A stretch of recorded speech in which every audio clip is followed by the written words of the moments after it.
Alright, good morning po sa ating lahat. Magandang umaga po and welcome to digiCOOP's Anti-Phishing or Iwas-Budol webinar. O diba, talagang napaka-exciting po. I am Isa Abesames from the digiCOOP's marketing team. And once again, I will be your host this morning. Okay, maraming salamat po sa ating mga cooperative brothers and sisters na nandito ngayong umaga. Whether you're part of the board of directors, part of the management team, or just a member of your cooperative, we appreciate your presence this morning. At kung pang ilang beses nyo na po ito umattend ng digiCOOP webinar, maraming salamat din po. At sa mga bago naman po nating bisita this morning na hindi po kabahagi ng any cooperative, maraming salamat po for making time this morning. So wag po kayong mag-alala lahat because napaka-exciting ng ating webinar this morning. And we will be joined by an expert to educate all of us kung paano nga ba natin maproprotektahan ang ating online accounts from social engineering. Wow! Big word, ano nga ba ang social engineering? So malalaman po natin lahat kung ano ang ibig sabihin nito maya-maya lamang. Alright, but for the meantime, nakapag-download na po ba tayo ng digiCOOP mobile app? Siguraduhin lang po natin na we have downloaded the digiCOOP mobile app. Okay.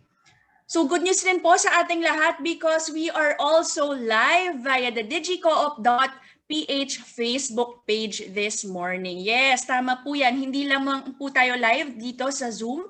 So sa inyo pong mga friends, kapwa cooperatives or members po ng ating cooperatives, isend nyo na po ang digiCOOP.ph Facebook Live link sa kanila para po makasali sila this morning. Okay, so before anything else, we would like to discuss a few house rules for our webinar this morning.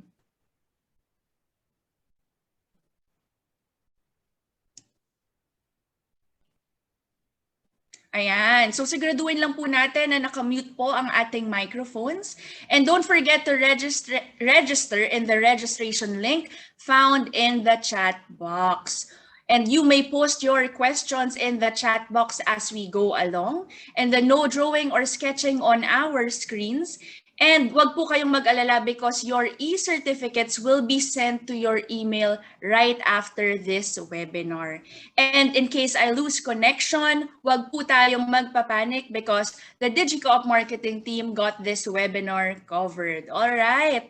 So bago po tayo lahat magsimula, let us first ask guidance from the Almighty Father. Let us put ourselves in the holy presence of God. In the name of the Father, and of the Son, and of the Holy Spirit. Amen.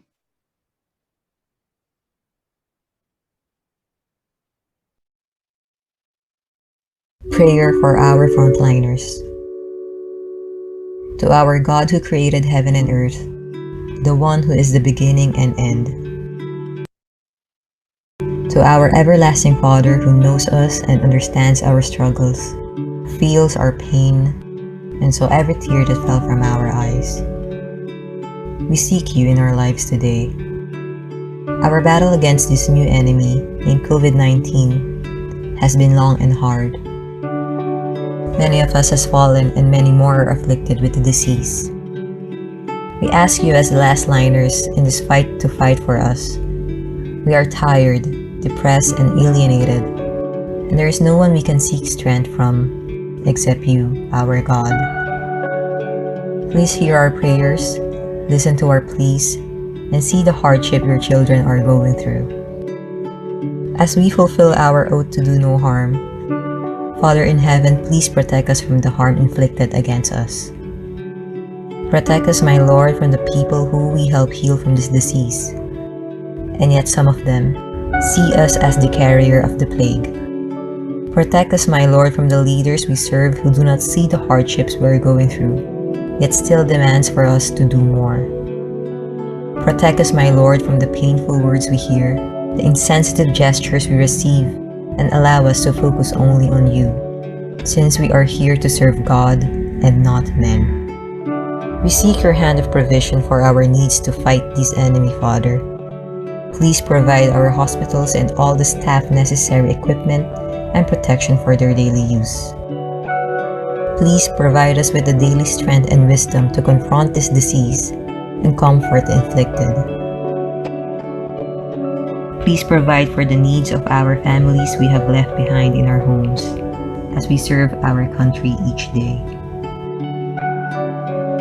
Father, every day we walk in the valley of death. Please assure each one of us that we should not fear, for your hand and heart is upon us.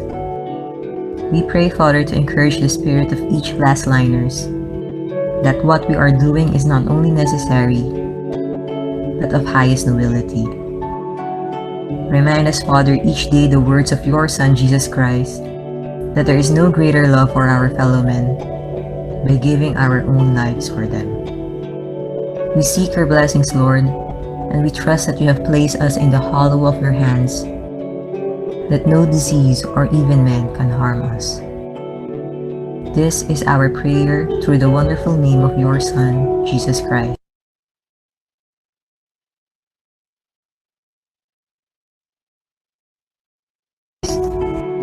Amen.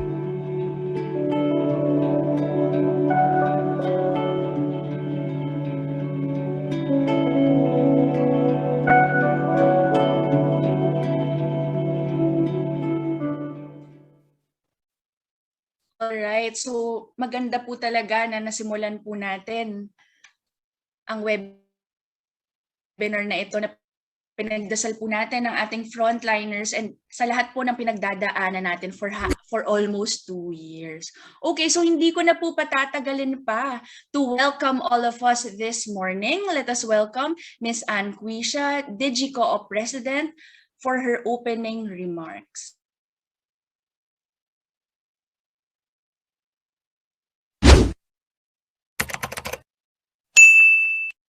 Welcome po sa ating webinar na Anti-Phishing or Iwas-Budol.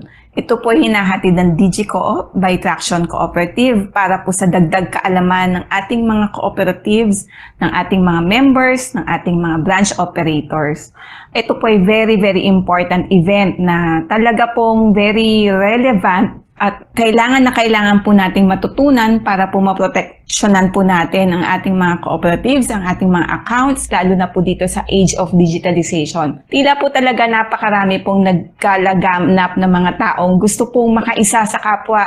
Kaya ngayon po swerte po natin na tayo napaunlakan ng isang eksperto dito sa cybersecurity. We are so excited po na ibigay po ito bilang tulong po sa ating mga cooperatives para po ma-embrace natin ng safely, securely ang digitalization, ang digital platform po na digiCOOP.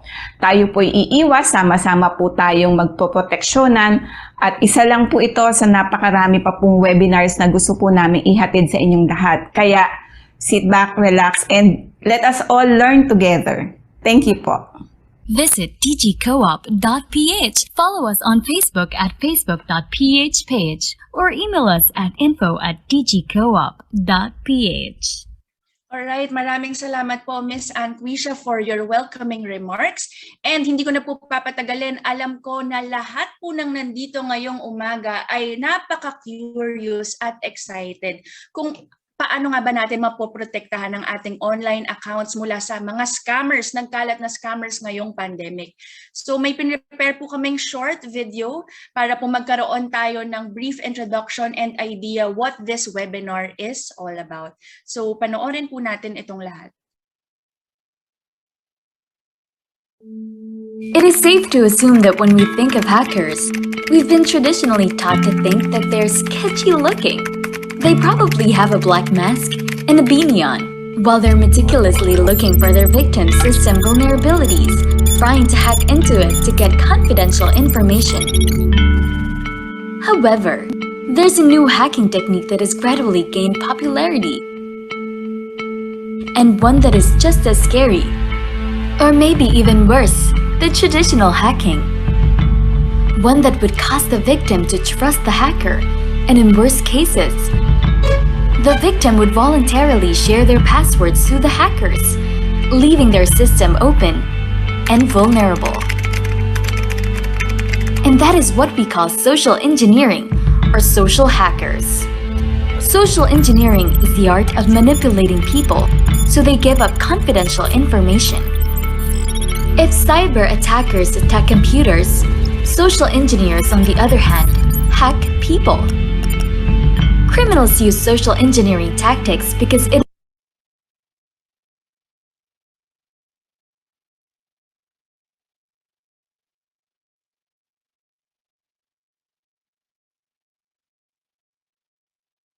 is usually easier to exploit a person's natural inclination to trust than it is to discover ways to hack into their system.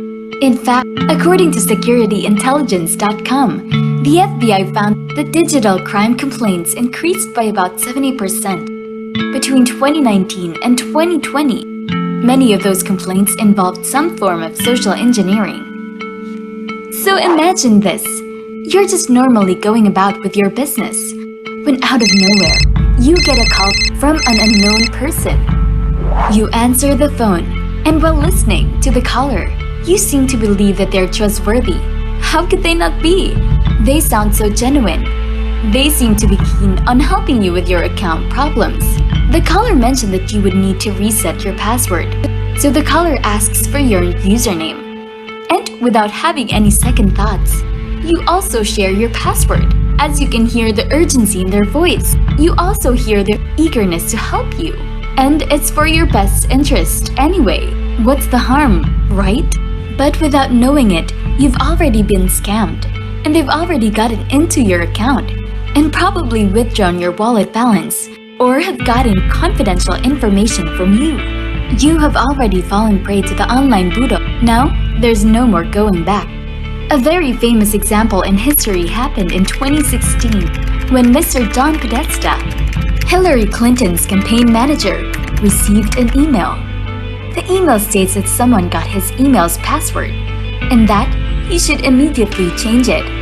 Once he clicked the link, it led him to a fake login page. He typed his original username and password, allowing the Russian hackers to gain access to his Gmail account and retrieve all confidential information. So watch out for social engineering attacks. It is important to always stay vigilant and have proper security measures. And remember, if it's too good to be true, it probably is.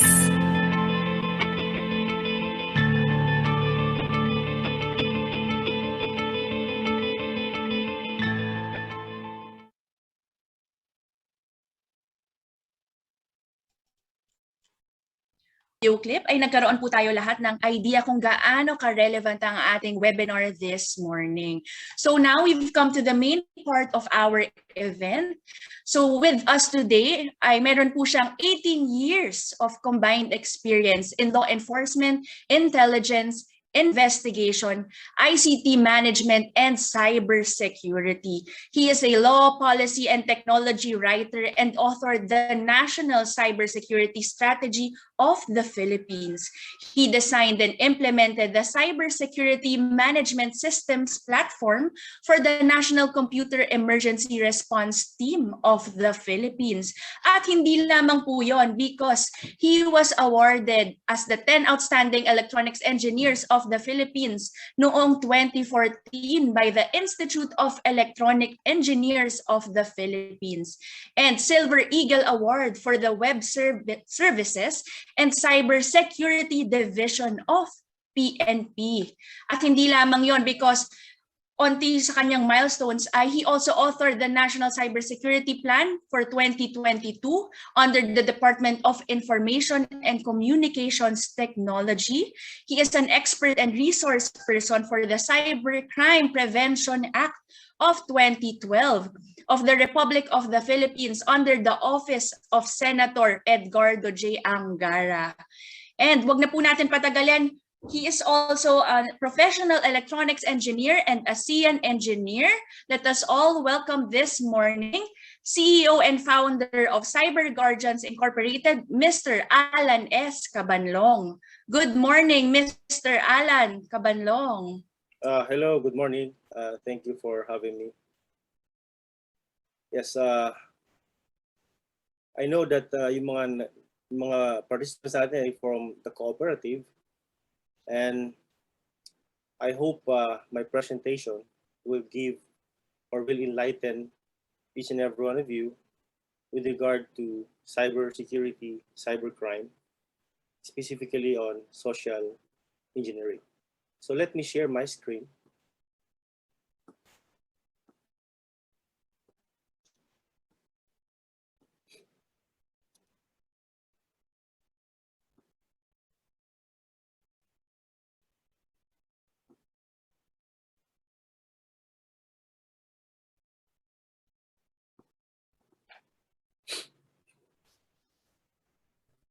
Okay, who among of you here has become a victim of cybercrime, especially social engineering?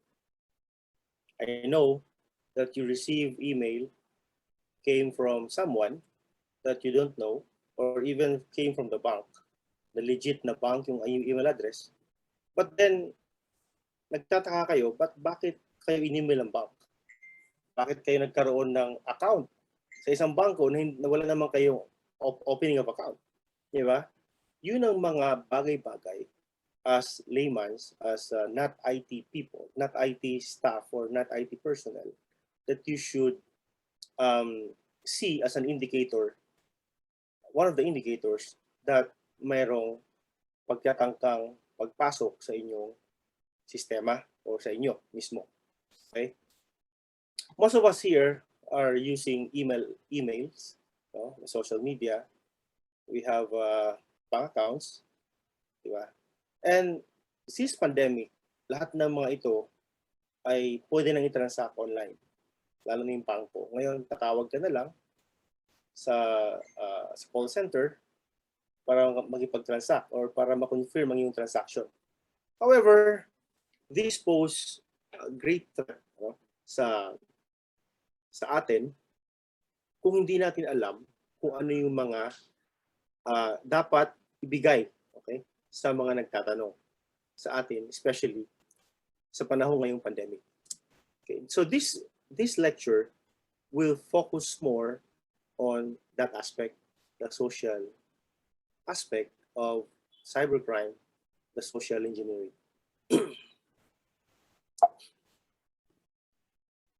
But before I proceed to social engineering, let me discuss first the cybersecurity basics. Ano ba yung cybersecurity? So let us compare the physical world and the cyberspace. So in the physical world, yan, meron kang makita, murder, pinatay, okay? May mga balitang ganyan, okay? That is happening in the physical world, okay? However, in the virtual world, on cyberspace, ang makita nating balita ay yung hackers, yung COMELEC, yung mga bangko, yung mga nahuling scammers, okay, na credit card. Yan naman ang ating makita mga balita. So what is the difference between the physical and the cyber world? Sa physical world, sabi nga nitong title ng ating programa ay Iwas-Budol, ano? So sa physical world, kung ang isang tao ay nagpunta sa bahay mo at kinausap ang helper mo, sinabi sa helper mo, si sir nandun sa ospital, kunin mo yung jewelry niya dyan sa tukador at dalhin mo.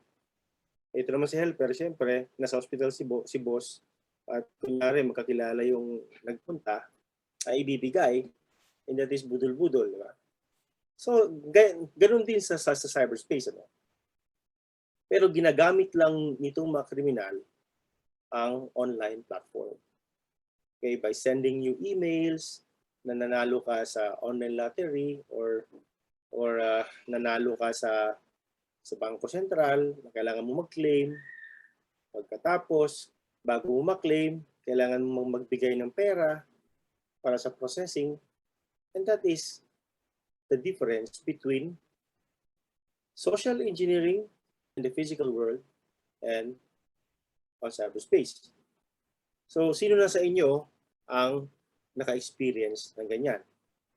This is a real-life experience, and I believe when I was still with the police force, I was assigned in Makati Police before, maraming complainant na nagpupunta sa presinto namin na tungkol dyan sa budol-budol. In 2004, I was assigned, I was lieutenant, I was assigned in Makati Police. Ganyan ang karamihan naming na encounter, na reklamo. But a decade after, nagkaroon na ng cybercrime. Naging social engineering na. Naging expert na yung mambubudol. Hindi na sila nambubudol face to face. Kasi yung chance na mahuli ka face to face ay mas malaki kasi yung chance na mahuli ka sa online. Okay? That is why social engineering on cyberspace ay dumadami hanggang ngayon. So ano pa yung ibang use ng cyberspace? Use of ICT for terrorist purposes and drug-related or trading criminality. So itong ating internet ay ginagamit din ito sa pag-recruit ng mga terorista. ISIS ginamit yan. Ginamit din yan doon sa pag-attack ng September 11. Yung mga emails, di ba? Pagbenta ng drugs online. Di ba? Hanggang ngayon, ginagamit pa rin yan. Ang problema is how will the government regulate the platform? Which is hindi naman pwedeng i-regulate yan. Because it's a cyberspace is an unregulated space as of the moment. Diba? Mahirap i-regulate because of the anonymity, maraming factors na kailangan i-consider, law enforcement, etc. So ano yung ating sagot dyan? Ang ating sagot is awareness muna, pansamantala. Kung habang wala pang mekanismo sa pag-regulate ng cyberspace. And I doubt na ma-regulate yan. Okay? In our lifetime. Diba? Because there are so much to consider. Privacy, okay? Andyan yung mga privacy rights advocate, diba? Lahat, marami. So as of now, kailangan muna natin matuto kung ano ba talaga ang meron sa cyberspace, ano bang krimen na naandyan para maiwasan natin. Ito ay isang simulation ng attacks. Okay? Nakikita natin na yung bansa na yan ay inaatake yung isang bansa. Okay, this is not physical attack, this is cyber attack or ping. Okay, ibig sabihin noon ay nagpapadala ng isang bansa na yan sa isang bansa, not necessarily gobyerno, but yung mga taong nakatira sa bansa na yan, nagpapadala ng exchange of attack information. Okay, kaya meron din tayong tools na para makita yan na ginagamit ng mga cyber security experts or cyber security analysts para malaman nila kung saan ang mga atake on cyberspace. Nagmumula saan napupunta.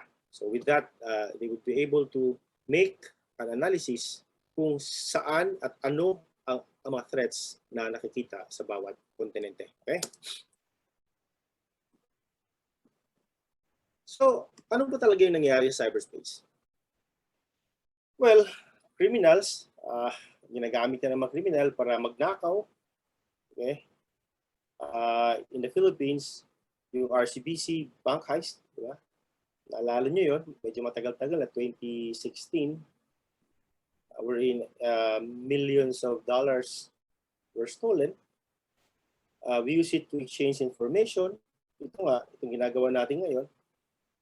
Pre-pandemic, nandyan siguro ako sa isang venue at nag-lecture sa inyo dahil walang pandemic. Pero ngayon, ginagamit ko na yung platform na to, online platform, to exchange information.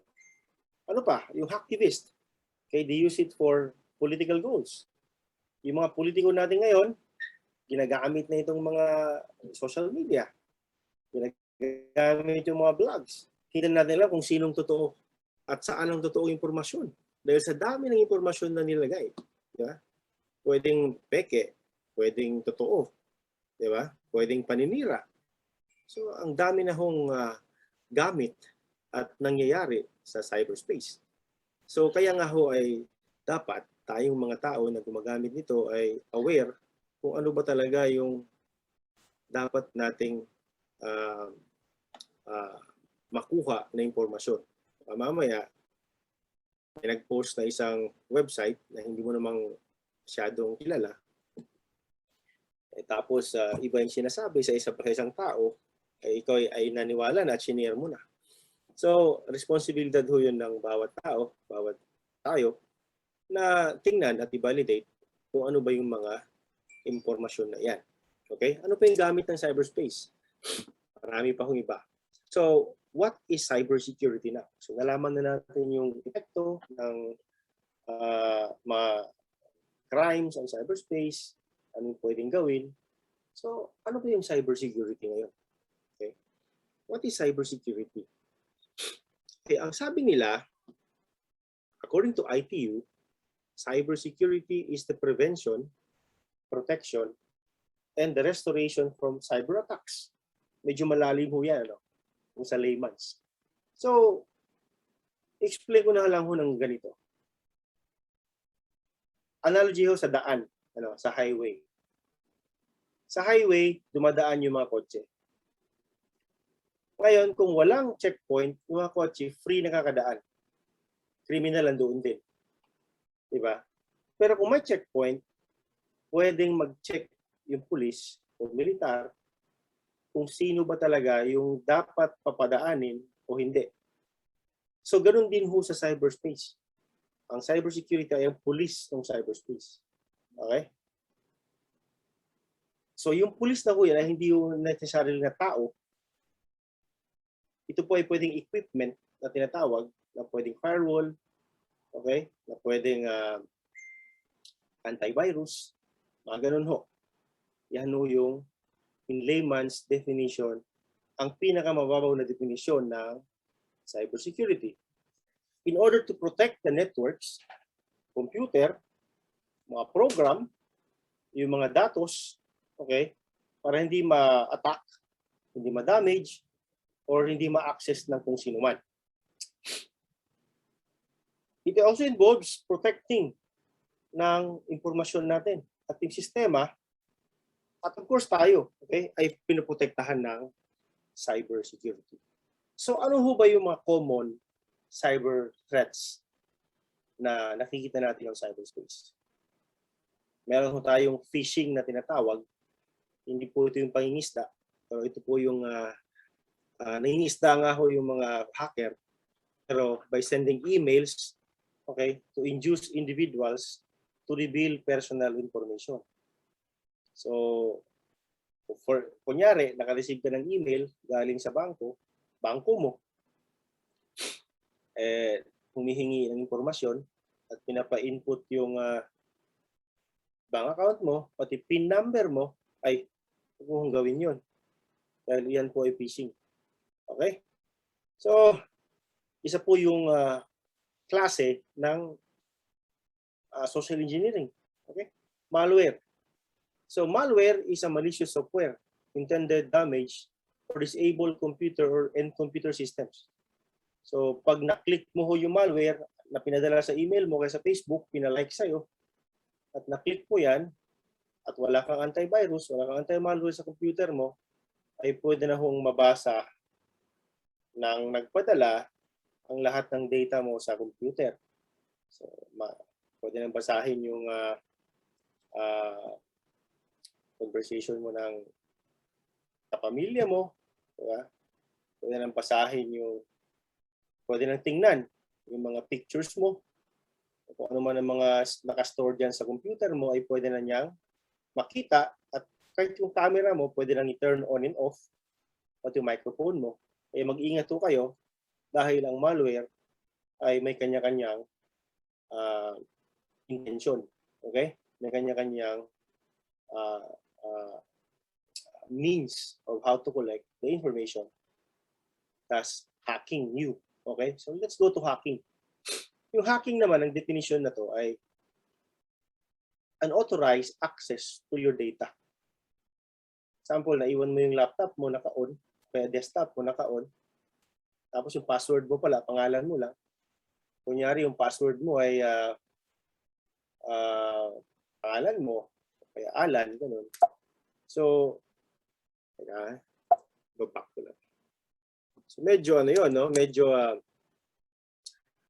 hindi magandang paggamit ng password.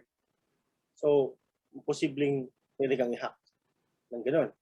So, hacking ngayon, pag na-hack ka na, ay meron siyang control sa sistema mo. Ano yung pinaka-most common ngayon?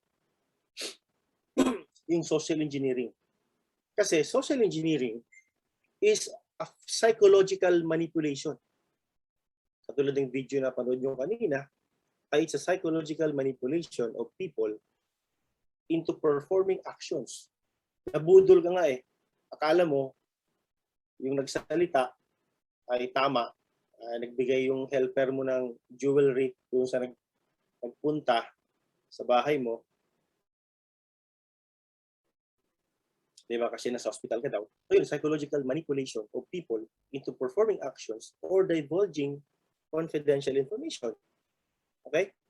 So ito ho yung medyo nakakatakot at kailangan ng awareness. Kasi wala ho itong gamot kung hindi awareness lang. Okay? Dahil it's us that is being attacked, not anymore the system. Because if no matter how our system is strong, or no matter how our system is very secure, bumili tayo ng pagkamahal-mahal na antivirus, firewall, pero yung gumagamit ng sistema ay hindi secure at pwedeng i-social engineer, ay wala yung kwenta yung mga nabili yung milyon-milyon gamit. So kailangan ho na matuto yung mga tayo sa social engineering so that we can prevent. Okay? So now, let's move on to the main topic of social engineering. You can ask questions later or after this presentation.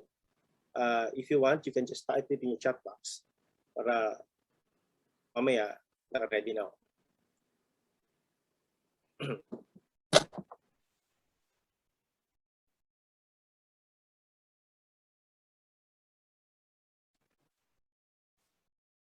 Okay, next slide. So, security and social engineering. Tandaan nyo that security is everyone's responsibility. See something, you say something. Okay? Kung meron kayong nakitang problema or nakitang social engineering approach, abisuhan nyo yung katabi nyo. Huwag yan. Social engineering yan. Palimas yung bangko mo. Okay? Sa credit card na yun, maraming ganyan. Ginagamit yung credit card, maraming nagpapatulong sa akin, pero huli ng lahat. Dahil pati one-time PIN nila, hinihingi. Di ba? Binibigay naman. Tandaan nyo, ang one-time PIN, parang sipilyo yan. Parang toothbrush. Hindi mo pinapahiram. Or hindi mo binibigay sa iba. Ikaw lang, nasa'yo lang. Okay? So, objectives.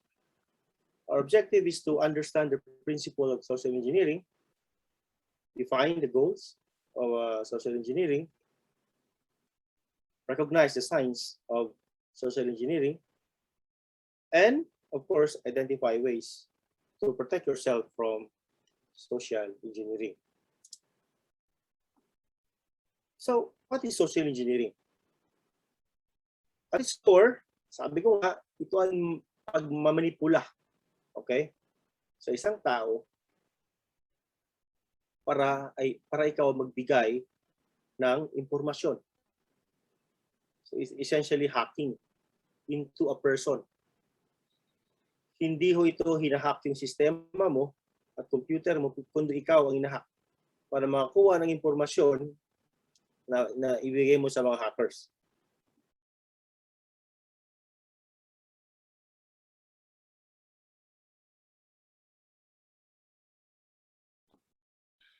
Okay, una-una is the psychological manipulation. Okay? Ito yung mga ginagamit nilang techniques. Trickery or deception for the purpose of information gathering. So parang binibudol ka. Parang sinasabi sa'yo na ito yung dapat na resulta, pero hindi naman pala. Okay? So minamanipulate ka, kinukondisyon yung utak mo na para makapagbigay ka ng impormasyon.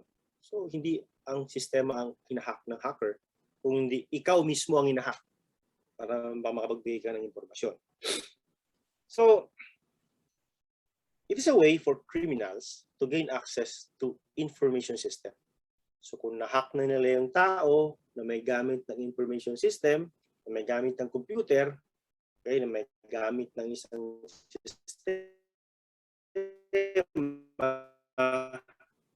ay ma-hack na rin nila yung information system. Dahil na-hack na nila yung tao na gumagamit. So, the purpose of social engineering is usually to secret mo naman yung sistema mo. Okay? So, it's basically tricking a person into handling over passwords and other sensitive financial or personal information. Napakasimple lang ho yung social engineering. Isipin nyo lang yung budol na ginawa lang siya online. Okay? So, ito ay napaka-epektibo, no?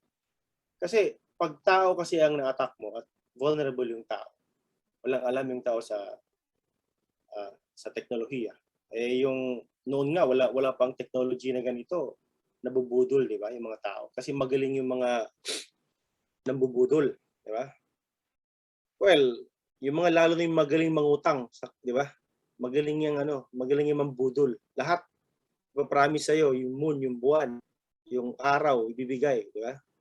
So that is social tao mismo. Kaya napaka-epektibo ng tao na yun ang yung atakihin para makapasok ka sa information systems nila.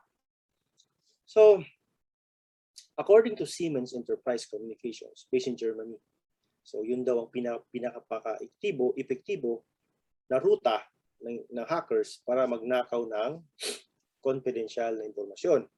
So in a recent Siemens test, sabi nila 85% daw ng office workers were duped by engineering. Okay? Most employees are utterly unaware that they are being manipulated, says Colin Greenless, the security and counter-fraud consultant at Siemens.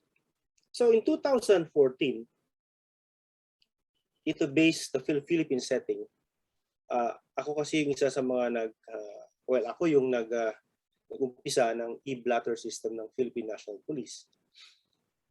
Dati kasi ang blatter natin, sulat kamay, lagay sa logbook. Nung ako naging hepe ng Cyber Division at Web Services, ang ginawa ko namin ay ginawa naming electronic yung blatter. So ngayon, since bago yun, nag-test kami ng social engineering. Nagpadala kami ng email sa bawat registrar ng e-blatter at kunyari yung email galing sa headquarters. At yung email ay humihingi ng impormasyon ng mga blatter records. Di ko akalain na 85%. Tama itong si Colin Greenless. Out of 100 na pinadala namin na register, almost 90 ang nag-reply. Okay? Nagbigay ng impormasyon. Dahil yung email ay kinopya ko lang yung email na original address at pinalitan ko lang yung I ng letter ng number 1. Ay nag-reply naman yung mga registrars. And that marked our yung aming start ng pag-educate dun sa registrars not to give information and inspect thoroughly the email addresses that they are receiving. Especially if that is asking for personal information. Magde-demo sana ako kaso lang baka pwedeng humingi ako ng email dyan sa isang sa organizer at magde-demo ako ng social engineering email mamaya, may time pa tayo. So, ano ba talagang hinahanap itong mga social engineers, no?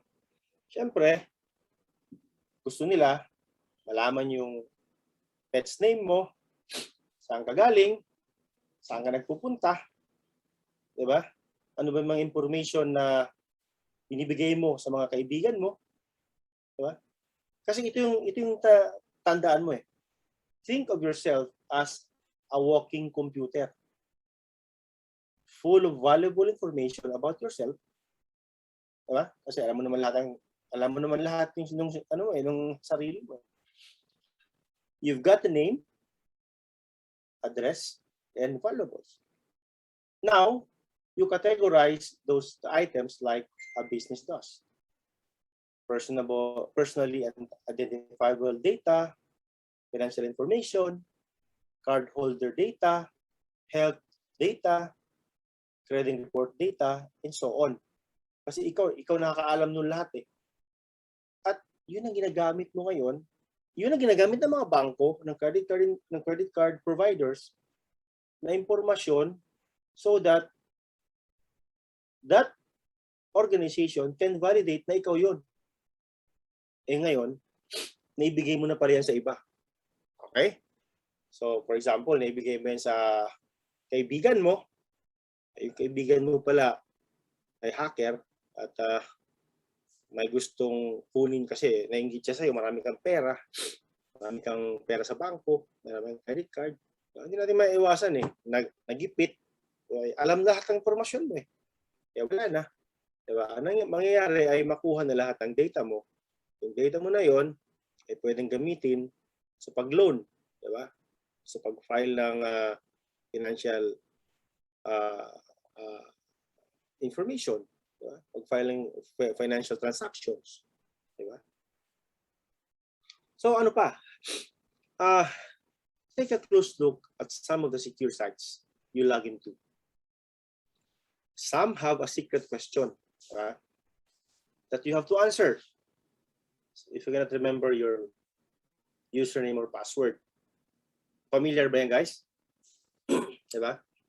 These questions seem pretty tough for an outsider looking into trying to hack into your account. Ano ba yung pangalan ng first pet mo? Ano ba yung mother's maiden name mo? O kaya maiden name mo? Diba? Saan pinanganak yung nanay mo, tatay mo? Saan ka pinanganak, kailan? Diba? Anong favorite color mo? Diba? So, do these sound familiar? These are questions that the system is asking you whether you forgot your passwords. Paano pag nalaman to nila? Pag nalaman to ng kaibigan mo, ng hacker. Okay? So, saan ba sila maghahanap? Hindi, pupunta sa Facebook mo. Nag-post ka ngayon, happy birthday to me. September 14. Diba? Tapos, I am 20 years old. Ima-minus pa lang ng 20 ang 2021. 2001 ka pala pinanganak. So, nakuha ko ng birthday mo. Yung father mo, mother mo, may Facebook. Family, i-click ko doon sa family. Pag-click ko father. Yung father mo naman, full name nandoon, may birthday rin. Nakuha ko na rin yung birthday ng nanay mo, tatay mo. Saan ka pinanganak, nakuha ko na rin. So ngayon, pag nagpunta ako sa account mo, okay, at humingi ng forgot your password, at yung mga question nila doon ay andun sa Facebook mo, ay wala na. Na-open ko na yung email mo. Maliban na lang kung may one-time PIN ka, di ba? Ang tawag nun, two-factor authentication. Di ba?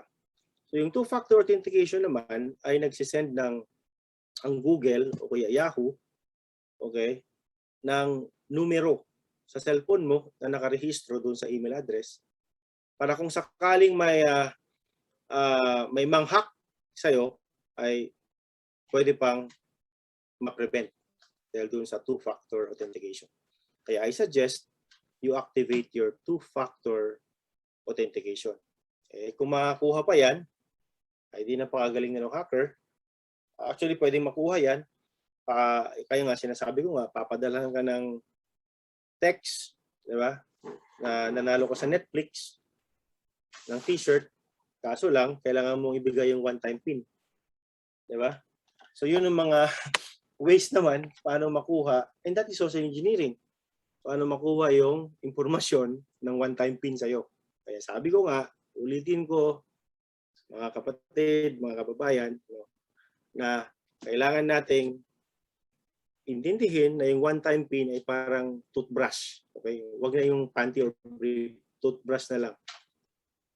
Okay? Na hindi mo pinapahiram. Okay? Kahit kanino. Okay? So, tandaan niyo po yan.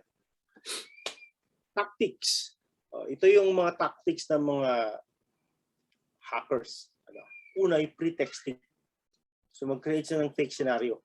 Nanalo ka sa Netflix, kasi Globe subscriber ka. Diba? Pero bago mo makuha yung t-shirt, kailangan niyang enter yung one-time PIN. Wala na, nakuha na lahat. Phishing. Okay?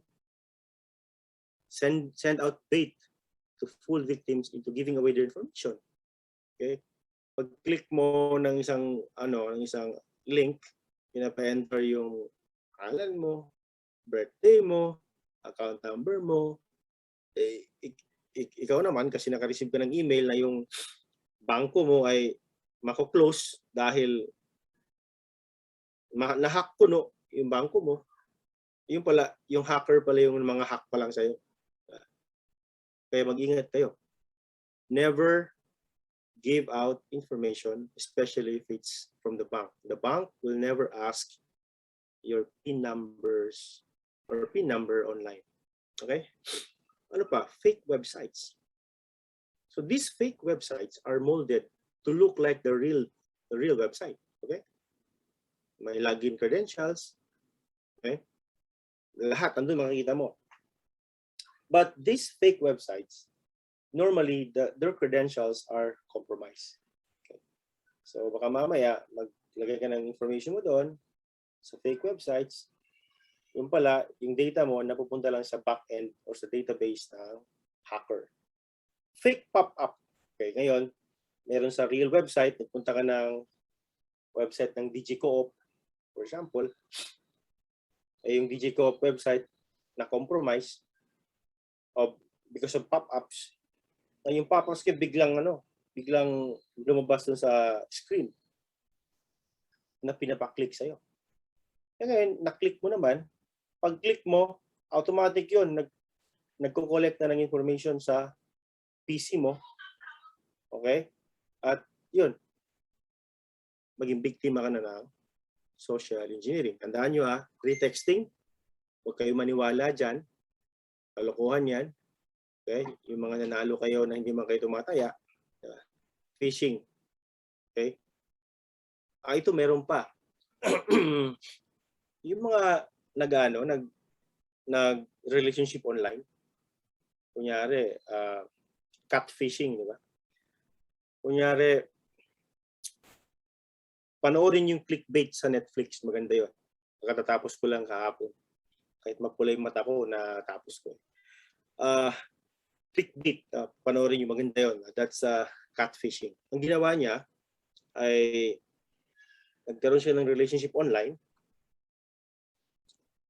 na hindi niya nakikita yung tao. Okay? Yung pala, yung tao ay hindi pala yung lalaki na yun.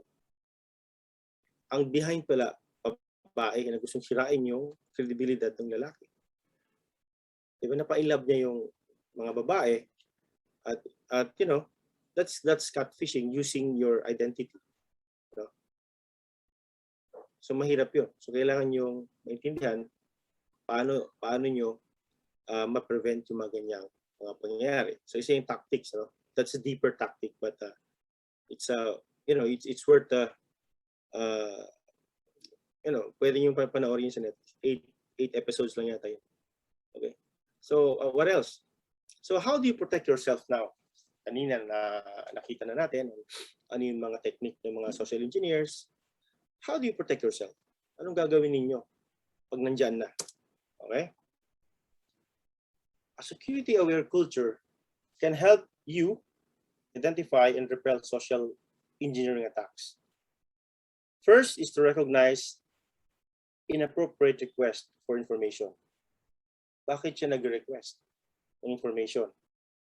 Kailangan ba niya? At sino ba yan? Okay? Magtanong kayo sa sarili niyo, bakit siya nag-request? Nag-consult ba ako dyan? Or nag-transact ba ako dyan? Bakit ako magbibigay? Ano ba para saan niya? Okay? Take ownership for corporate security. Understand risk and impact of security breaches. Okay? Normally, social engineering attacks are personal. Personal, ikaw ang ina-attack. You must understand na don't give out information because if you are a target of social engineering attack and you are in a corporate setting, okay, this might affect all of you in the corporate setting. Okay? Kasi pag napasok ka, nakuha yung email mo, andun yung address book mo, lahat yun makukuha na. That's lateral movement. Okay? That's very, very the art, okay? The art of hacking is social engineering. Okay? Kevin Mitnick is #1 in social engineering. Okay? This is history in the making. Matagal na yan. It's 1990s. Social engineering ang pinakamagaling si Kevin Mitnick. So use two-factor authentication. Sinabi ko kanina, use one-time PIN. Okay? Ipag-login ka sa email mo, dapat may ano sa phone mo, may tawag nito, may one-time PIN din sa phone mo. Okay? Yung physical security. Okay? So understand what information you're putting into the web for targeting at social network sites like Google, wala ng MySpace, Twitter, Facebook, LinkedIn, and other personal blogs. Okay? Tandaan nyo that giving out too much information can make the life of hackers easier, okay, to conduct social engineering against you. Okay? Protecting yourself. Network defenses to repel virus protection. These are just example. Kaspersky, McAfee, Norton, Symantec, etc. Sept, marami na ngayon eh. So email attachment scanning, ginagawa na rin yan ng most of the email providers, firewalls, and etc. And if you're in an organization, you must decide, your CISO or your head of IT security must decide what information is sensitive. Okay? And the security of your system must be periodically tested. Hindi ngayon, mag-test ka, tapos next year na naman. Okay? You have to check that periodically. So depende nga doon sa sensitivity ng informasyon na meron ang organisasyon. Okay? So if you receive security breaches or sa tingin nyo na mayroong nangyari at nasa isang office setting kayo, contact your IT security office. Okay?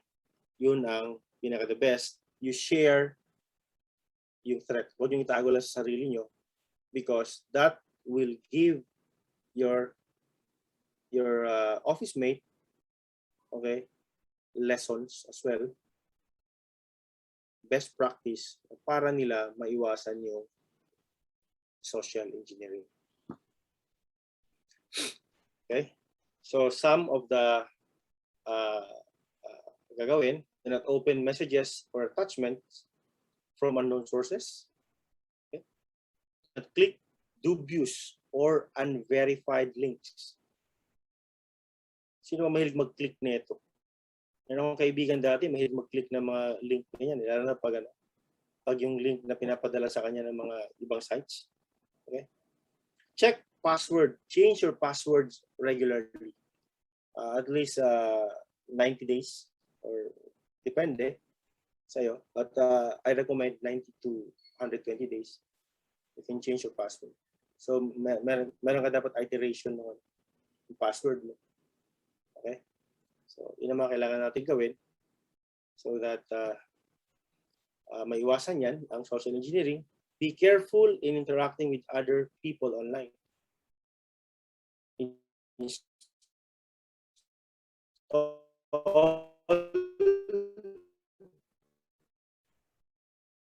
Security device. So lahat na yan, hindi lang social engineering, lahat na ng cyber security threats. Okay? Do not install third-party applications directly from the internet. In social media, only add people you know. Diba? Acquaintance. Mamaya na-add mo trolls. Diba?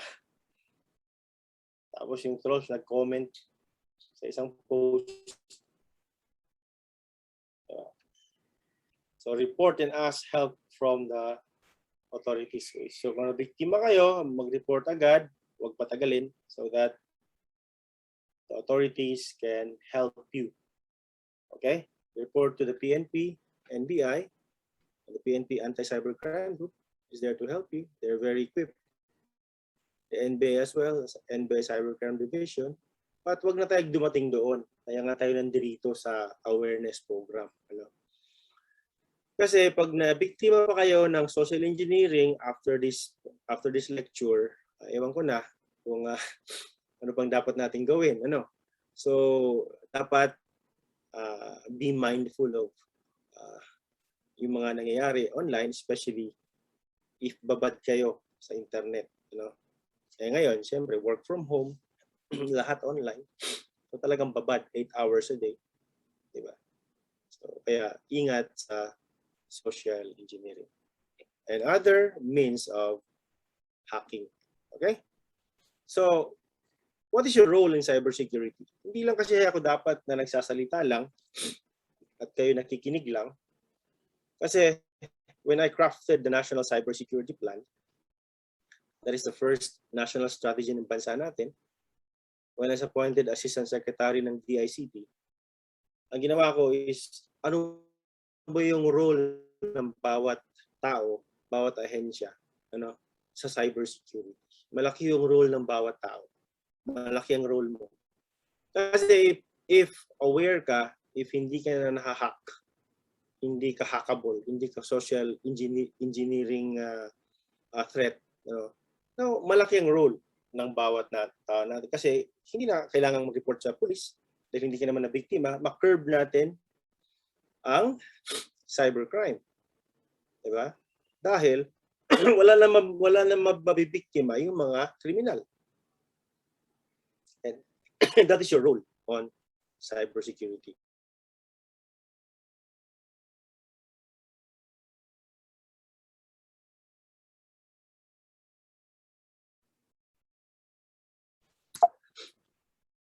So, wait.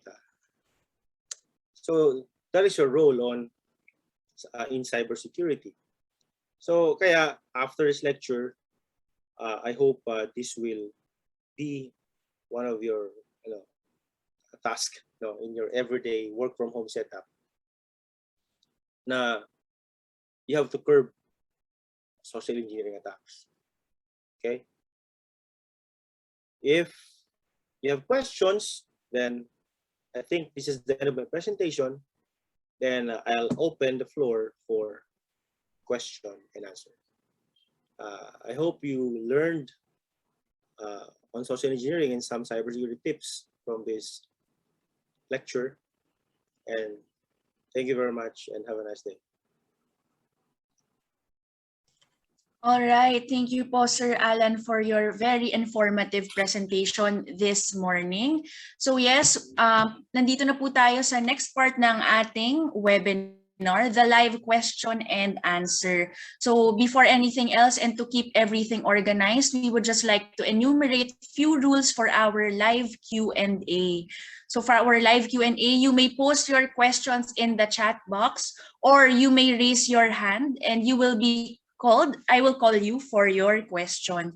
Please make sure po, because we only have a limited time, make sure to make your question short and direct to the point. And I will read your question or I will call you. And of course, Sir Alan Cabanlong will answer your question. So, sir, we already have a few questions collected by our team. The first question po is, please enumerate for an organization what information are sensitive. Maraming salamat po, sir. Sir Alan? Hello, yes, Isa. Yeah. Hello, Isa. Medyo nagchachapi ka. All right, sige po. So bali sir, the question po from one of our cooperatives, please enumerate for an organization kung ano po yung sensitive information. Okay. Sensitive information is depende doon sa isang organisasyon. Kasi pwedeng sa aking organisasyon ay ito hindi sensitive, pero sa inyo sensitive. Example, ang information about my company, for example, personal information ng mga employees, diba? Ano pa? Mga logistics ko, mga assets ko. So for me, this is confidential, this is insensitive. But for others, it's not. Diba?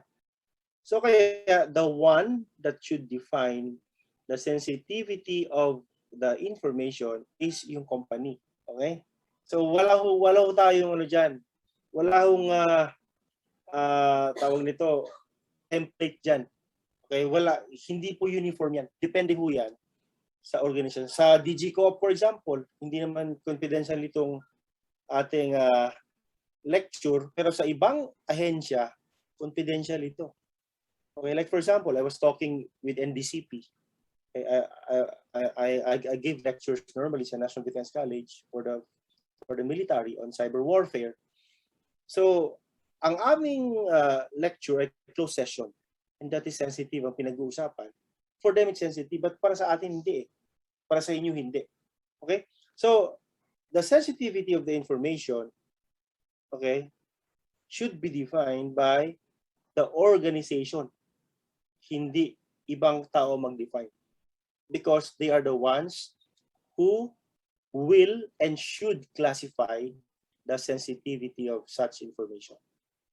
Okay? I hope naintindihan niyo. All right, thank you po, Sir Alan, for making that clear. And next question po, sa 2FA, is it advisable to have 2 different contact numbers for Gmail and Facebook or 1 number only? Okay, it depends. Okay, it depends. If you have 2 phones, well, ako mayroon naman 2 phones, so I have different 2FA for every account, you know, for every account.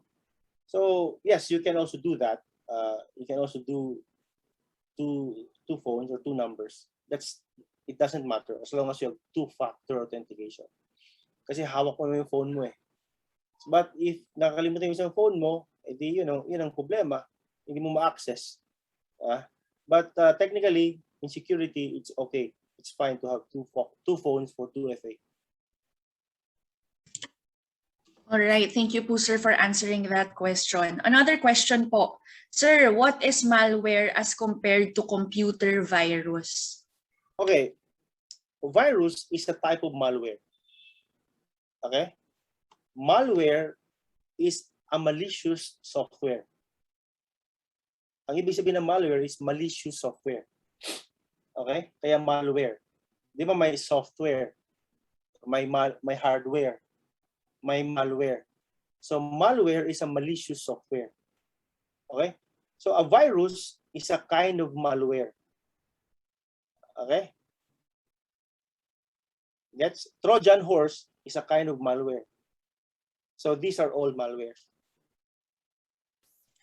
Okay, sir. Thank you po for clarifying that. Sir, next question po. Is it safe to use free antivirus and firewall? It depends on what you're protecting. Okay, for example, I am just using a laptop. Ano bang pinaprotektahan ko sa laptop is my pictures, example, my memorandum, letters, not so confidential, then I can use free antivirus. But if I use my laptop for storage of my confidential information in office, okay, andyan yung financial statement ng opisina, diba? I should use licensed antivirus software, anti-malware solution, okay? Marami kasi ang tawag ngayon yan, endpoint detection and response. Andyan na yan, antivirus, anti-malware, pati anti-phishing, andyan na sa EDR. Okay, so lahat ngayon, dati kasi, ang tawag natin dyan lahat is antivirus. Ngayon, nag-evolve yung security. Ang antivirus ngayon, antivirus pa rin ang layman's, but ang tawag sa technical, EDR, endpoint detection and response. Okay, so nag-evolve na. So, kumbaga, marami nang pinoprotektahan yung isang antivirus software mo. Kasi EDR na siya, endpoint detection and response. Okay? So, I suggest if, okay, ang analogy dyan ganito. Meron akong vault. Okay? Di ba may dalawang type ng vault? Isang vault, fireproof. Isang vault, hindi. Diba? So, syempre, mas mura yung vault na hindi fireproof. Mas mahal yung vault na fireproof. So, ngayon, ang i-store ko na document, title ng lupa ko. Nagkasunog. Let's say, dalawa. Title ng lupa mo. Doon yung lahat ng mga documents mo. Diba? Eh, nagsisi ka ngayon dahil ang nabili mo ay hindi pala fireproof. Hindi nasunog yung title. Eh, doon sa isa, hindi nasunog yung title kasi bumili ka na mas mahal. Okay, so ngayon, kung ang i-store mo lang ay picture mo doon sa vault, edi bumili ka na lang ng mura. Kasi meron ka namang digital copy ng picture, may negative ka naman, film ka. But yung title, mahirap kumuha sa RD ng title. So that's my point, di ba? So the security is dependent doon sa sinsecure mo. The cost, okay? Kaya when I was with the government, the DICT, we manage. Kailangan nating i-manage at intindihin kung ano ba ang essence ng security. Di ba? Ano yung essence ng security at magkano gagastusin mo? Kasi pag gumastos ka ng sobra-sobra, ay hindi naman pala ganun ka-importante ang sinsecure ng milyong-milyong piso na yan. Just a waste of taxpayers' money. So, ganun ho yung ang analogy dyan. So, you have to weigh things on how you implement cyber security measures. All right, maraming salamat po, sir. Now for the next question. How do we know that it is a third-party app? Okay, a third-party app is something that is not recognized or is not installed. For example na lang, itong iPhone. So, meron akong App Store. Sa Android naman, meron kang Play Store. Di ba normally, walang application na mag-search ka, walang application na nandoon sa App Store. Di ba? So, a third-party app is something that hindi naka-register doon sa isang App Store, sa Play Store.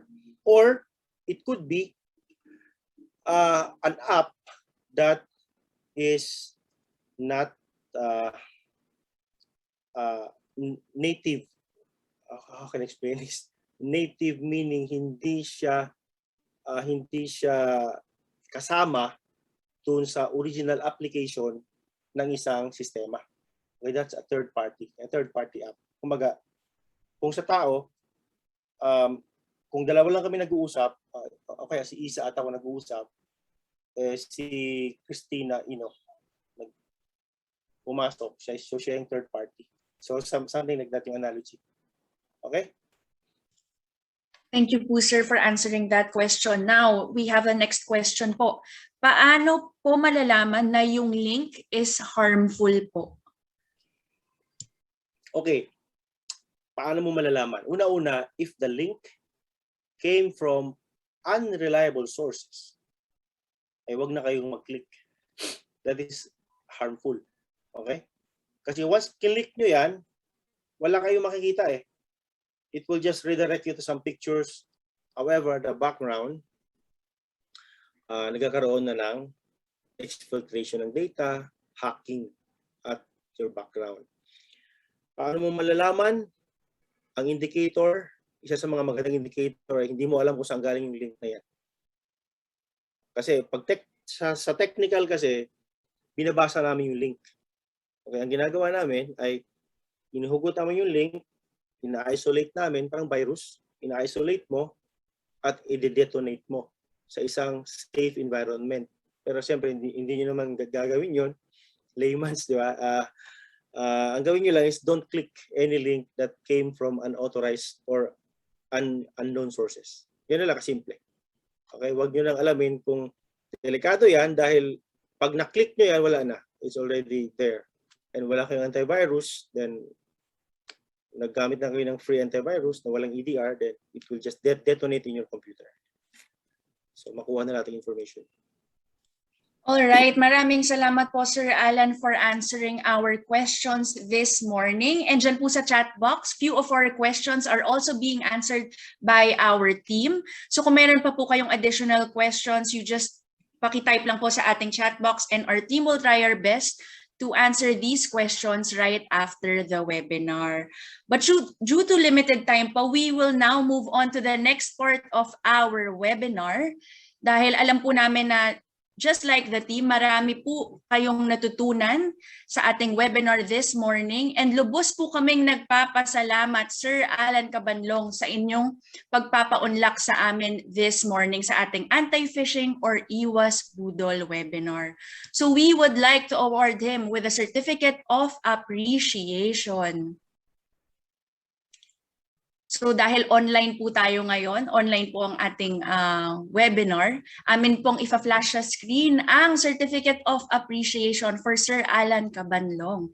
And let me read it for all of you. All right, Certificate of Appreciation. This certificate is gladly presented to Sir Alan S. Cabanlong on the 14th of September 2021 in recognition for his significant contribution as a speaker for digiCOOP's Anti-Phishing or Iwas-Budol webinar. Alright, Sir Alan, maraming salamat po.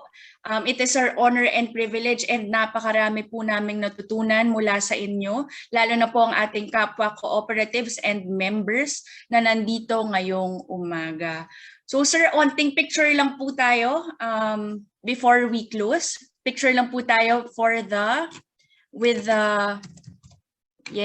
our certificate. Ayan, so kinukunan na po tayo ng ating team.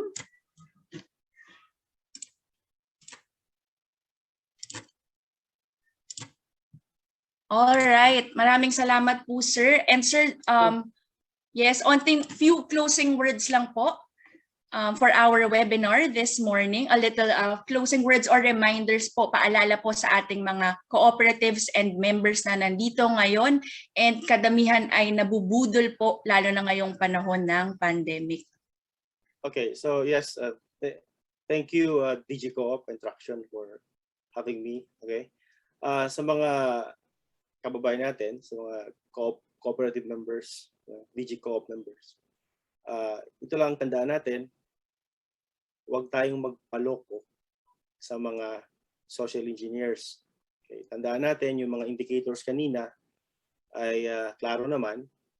Kung makakita kayo ng ganun, report it agad sa inyong authorities. Okay? At sana sa 264 tayo nandito ay henceforth wala nang mabudol, online man o physical. Okay? So maraming salamat and have a nice day.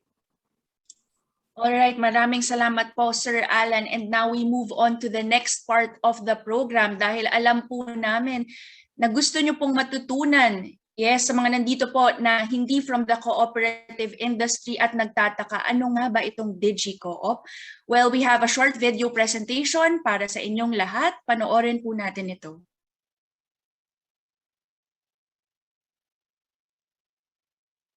Welcome to digiCOOP Technology Services Cooperative. At ang digiCOOP po ay isang napakalakas na paraan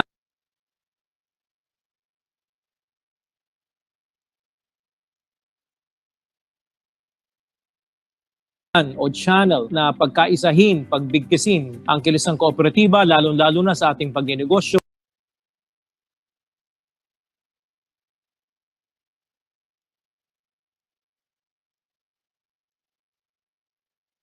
Using digitalization sa pamamagitan ng ating digiCOOP.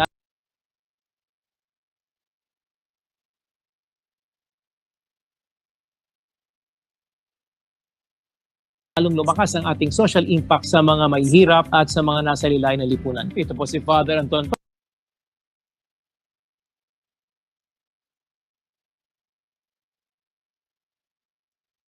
Pascual, kasama niyo po sa Kilusang Kooperatiba. digiCOOP was launched last April 2020 para matulungan ang ating mga cooperatives with the objective to invite new breed of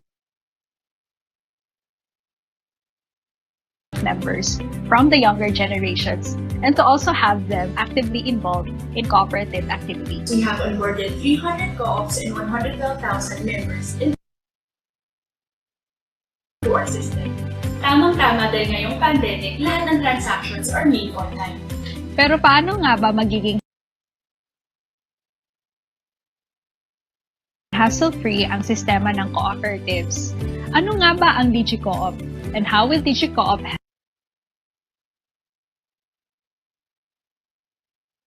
help cooperatives and their members?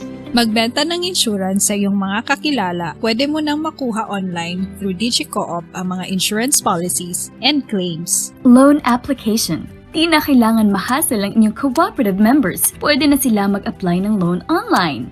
Remittances. Maging remittance center ng inyong cooperative members and even non-members at kumita sa mga remittance fees. E-load. Maging e-load center na at kumita sa pagpapaload sa inyong co-op members and even non-members. Bills payment. Pwede ka na maging bills payment center and earn through the rebates. Wallet transfer. Mag-transfer ng pera sa inyong members and other co-ops and even to a federation using e-wallet fund transfer. E-learning. Going online ang inyong seminar. E-voting.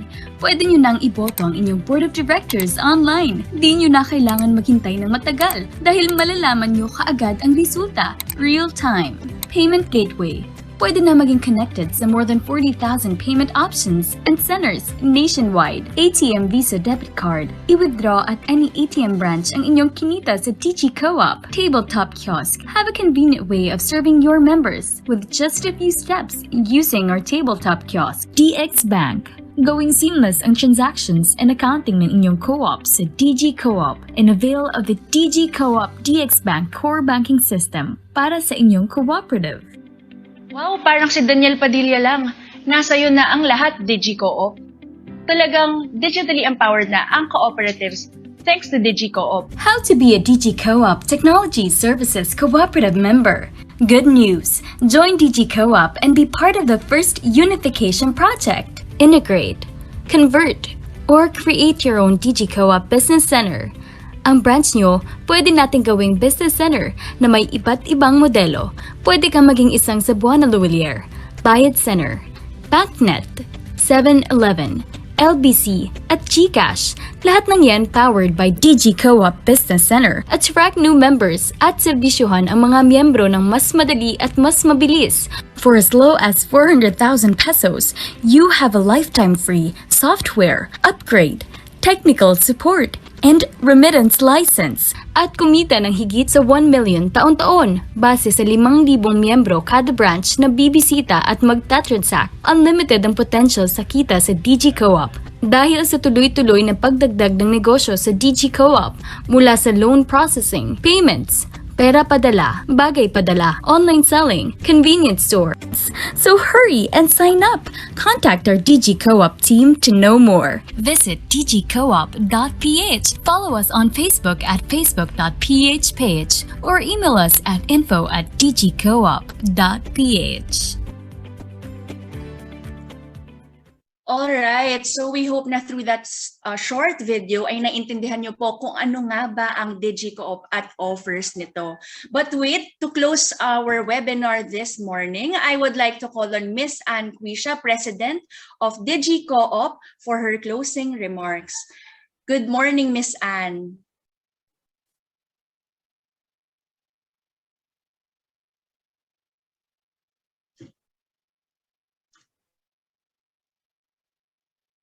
Ayan, hintayin lang po natin si Miss Ann, and pasensya na po kayo kung nagkaroon ng technical difficulty, a little technical difficulty kanina sa ating digiCOOP Business Center video. Yes, go ahead, Miss Ann. Sige, hindi ako na-unmute kasi kanina. Alright, good morning po sa lahat at salamat po sa pagdalo nyo po dito sa aming simpleng webinar for additional education po sa ating lahat, how to protect our cooperatives, how to go about this new digitalization po na ginagawa po natin sa ating cooperative sector safely and securely. At meron pong dalawang very important question dyan na na-overlook po yata. Gusto ko lang pong sagutin ng mabilis na mabilis kasi very important po yung tanong. Sabi nila, paano raw po malalaman na yung link ay harmful? So minsan po titingnan po talaga natin, magiging masyado po tayong mabusisi. Titingnan po natin yung URL kasi may mga bago pong technique na iniiba po nila yung mukhang ganun po yung known or popular website na address, pero may iniiba po sila, yung letter I ginagawa po nilang number 1, or kung ano-ano pa po, yung 0 ginagawa nilang O, or yung O ginagawang 0. So nagmumukha po siyang parang pareho, kunwari BPI online pero BP1 online po pala yon. So mga ganun pong mga technique at creativity po ng mga masasamang loob, no? Kaya tayo po'y maging watchful. And ito po yung may iwan ko lang po na number 1 rule po. When in doubt, deadmine nyo po whether may tumatawag sa inyo or nag-approach sa inyo or ano pa pong mga website yan. When in doubt, basta meron po kayong, lagi nyo pong susundan yung kutob ninyo. When in doubt, i-deadmine nyo po. Put down the phone, wag niyo pong kausapin, report o po kagad sa inyong mga supervisor. So yun lang po. And thank you very much po sa inyong napaka-importanteng oras na ginugol niyo po ngayong umaga. Thank you Isa. Yes, maraming salamat po Miss Ann sa inyong closing remarks at sa inyong pagsagot sa ating questions, few of our questions. And now, alam ko po lahat po kayo ay excited to have our picture taken along with Mr. Alan Cabanlong and Miss Ann. So pakibukas po ang ating camera and use your left hand. Please pakigawa po natin ang letter D. And of course, you have to flash your biggest smile on your screen. At pipicturean po tayo ng ating digiCOOP team, kaya hintay-hintay lang po because kinukunan na po tayo ng ating digiCOOP team. Alright. Erase lang po natin ang ating left hand and form the letter D for digiCOOP. Yes. Ayan, maraming salamat po sa ating 254 participants ngayon and 260 kanina, and we are also live via Facebook. Maraming salamat po for watching and for attending. We hope na talagang na-inform po tayo ng mabuti this morning about how to protect our online accounts mula sa Budol. Okay. So now we've come to the last few parts, to the closing parts of our webinar.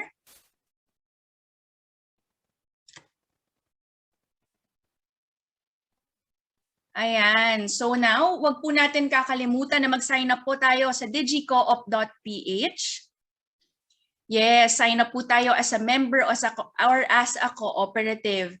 So yan po ang pagsa-sign up natin is right after we download the digiCOOP mobile app. So it is available via App Store or Play Store. And kanina po we already flashed the QR code. So sana po doon ay napabilis at na-download nyo na ito. And please also follow us on digiCOOP sa Facebook para po sa updates for our next webinars and few of our announcements for digiCOOP. Okay, and also don't forget to subscribe to our YouTube channel. So definitely this webinar will be posted on our YouTube channel. So maganda po na subscribe na po kayo para rin for the rest of the webinars ay updated po kayong lahat. And of course, we have 2 more upcoming webinars this September. So we have the Co-op Mart webinar happening on the 24th of September. And of course, on the last week of September, hindi po namin papalampasin sa mga hindi pa po nakaka-attend ng digiCOOP Business Center webinar. Please save the date, September 30 and same time at 10 a.m. Ayan. Yan. So 10 a.m. po tayo, September 30. Don't miss it.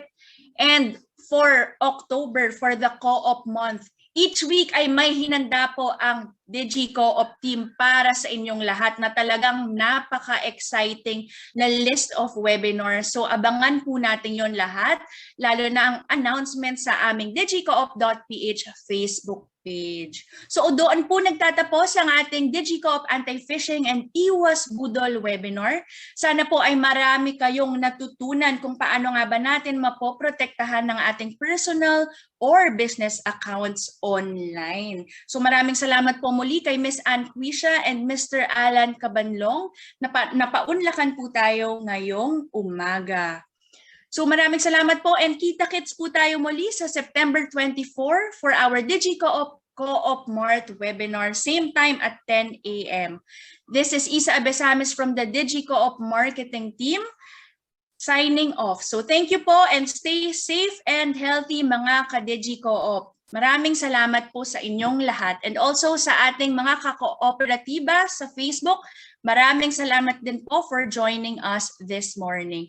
And wag po mag-alala because all the materials of the webinar will be sent to your email. So wag po kalimutan, mag-register po tayo, ilagay ang email sa chat box or sa FB Live. Alright, stay safe and good morning po mga ka-digiCOOP. Thank you.